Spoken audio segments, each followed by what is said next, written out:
জামায়াতে ইসলামীর আমির ডক্টর শফিকুর রহমান বলেছেন, স্বাধীনতার পর যারা জাতির সঙ্গে বেইমানি করেছে, আসন্ন 12ই ফেব্রুয়ারি জাতীয় নির্বাচনে জনগণ তাদের লাল কার্ড দেখাবে।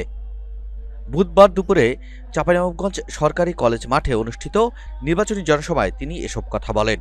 তিনি ভোটারদের গুজবে কান না দিয়ে নির্বিঘ্নে ভোট কেন্দ্রে গিয়ে ভোট দেওয়ার আহ্বান জানান এবং জামাতে ইসলামীর প্রতীক দাঁড়িপাল্লায় ভোট চান। তিনি আরও বলেন, বাংলাদেশে কারো নগ্ন হস্তক্ষেপ বরদাস্ত করা হবে না। একই সঙ্গে চাঁপাইনবাবগঞ্জে আমভিত্তিক ইপিজেড ও বন্দরকেন্দ্রিক ৩ দেশের ব্যবসা বাণিজ্য সম্প্রসারণের প্রতিশ্রুতি দেন। জনসভায় জেলা ও কেন্দ্রীয় পর্যায়ের জামাতের নেতৃবৃন্দ উপস্থিত ছিলেন। চাঁপাইনবাবগঞ্জ থেকে আজিমউদ্দিন, নিউজ ডেস্ক।